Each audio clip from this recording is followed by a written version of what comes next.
Putin ने एक झटके में मशीन गन उठाकर सामने 12 खरगोश लड़कियों पर निशाना साधा और शिकार की तैयारी की। जैसे ही गंजे कर्नल ने गोली चलाई, 12 खरगोश लड़कियां तुरंत इधर उधर भागने लगी, लेकिन बर्फीली जमीन पर भागना असंभव था। वे केवल निशानेबाज के शिकार का लक्ष्य बन सकती थी। गंजे कर्नल ने लापरवाही से गोली चलाई, पर एक भी खरगोश लड़की नहीं मारी। पुतिन बिना घबराए ऊंचाई पर चले गए। ऊंचाई के दृश्य लाभ का उपयोग करते हुए 7 गोलियों वाली मशीन गन उठाई, खरगोश लड़कियों पर सटीक निशाना साधा और एक के बाद एक उन्हें गिरा दिया। लड़की जल्दी से पहाड़ी के नीचे छिपने लगी, पर यह पुतिन के जाल में फंसने जैसा था। पुतिन ने तुरंत फायरिंग मोड बदलकर 12 खरगोश लड़कियों को एक साथ मार गिराया। यह 1991 में अमेरिका का सबसे भ्रष्ट खेल था, जिसमें 7 गोलियों से मारी गई बनी गर्ल को निशानेबाज के साथ जीवन पर चर्चा करनी पड़ती थी। पर पुतिन का शिकार में भाग लेने का यह मकसद नहीं था। पुतिन ने आकर्षक खरगोश लड़की की पोशाक देखी, एक झटके में उसके कान उतार दिए और फिर गंजे व्यक्ति से आत्मा की गहराई से सवाल किया, अमेरिका की पोशाक कैसे मिली? क्या हथियार भी इसी तरह प्रयोग हो सकते हैं? गंजे कर्नल को पुतिन की 2 बातों ने पकड़ लिया। वह पुतिन की छाया बनने के लिए तैयार हो गया। 1991 में सोवियत संघ का विघटन हुआ। येल्त्सिन सरकार भ्रष्ट और अक्षम थी और रूसी कुलीनों के साथ मिलकर रूस की जनता के हितों को लालच से बांट रही थी। यह सब पुतिन ने दर्ज किया, लेकिन पुतिन ने येल्त्सिन पर सीधे हमला नहीं किया, बल्कि उम्मीद की कि वह खाने की मेज पर एक हिस्सा पा सके। कुलीनों ने सोचा कि पुतिन उनके साथ अच्छा व्यवहार कर रहे हैं। सभी ने उन्हें खाने पर बुलाया, लेकिन पुतिन का मकसद खाने की मेज पर बैठना नहीं, बल्कि येल्त्सिन के लिए एक आश्चर्य लाना था। येल्त्सिन अभी भी सोच रहे थे कि यह कैसा उपहार है। गंजा कर्नल अचानक अंदर आया। पुतिन ने तेजी से गंजे के हाथ से 2 कटहर हार ले लिए।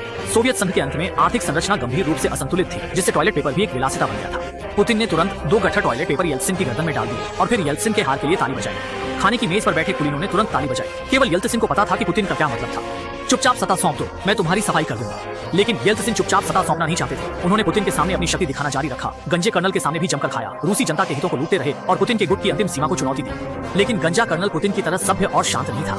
गंजे कर्नल ने एक झटके में पिस्तौल लोड की, कुलीन के सिर पर निशाना साधा और राष्ट्रीय हित के लिए कदम उठाया। कुलीन ने तुरंत माफी मांगी और खाने की मेज पर सभी भोजन छोड़ने को तैयार हुआ, पर गंजा कर्नल संतुष्ट नहीं था और एक गोली से हंगामा करने वाले कुलीन को उड़ा दिया। पुलिस ने गोली की आवाज सुनकर तुरंत पहुंची, लेकिन गंजे कर्नल को सिर्फ चेतावनी दी, अगली बार सार्वजनिक रूप से गोली न चलाएं। इसलिए हर बार जब कुलीनों की बैठक होती, पुतिन स्वाभाविक रूप से येल्त्सिन के सामने खड़े होते। इस बार पुतिन ने कुलीनों को सीधी चेतावनी दी, अगर वे मानेंगे तो जीवन भर सुरक्षित रहेंगे। लेकिन कुछ कुलीनों ने विरोध करने का फैसला किया। खाना तुरंत फेंक दिया गया ताकि पुतिन इसे रूसियों में न बांट सके। अन्य कुलीनों ने भी मेज पर हाथ मारा। अपनी शक्ति के बल पर पुतिन को सम्मान नहीं दिया, लेकिन सोवियत एजेंट के रूप में प्रशिक्षित पुतिन को कुलीनों से निपटने में महारत थी। गंजा कर्नल तुरंत कार्रवाई में आया और बिना किसी परीक्षण के कुलीन को 5वीं मंजिल से नीचे फेंक दिया। कर्नल के अधीनस्थ भी पीछे नहीं रहे और मुफ्त में ओलिगार्क की युवती को जंपिंग मशीन का मजा दिलाया। इसलिए असहयोगी कुलीन एक एक करके इमारत से कूदकर आत्महत्या करने लगे।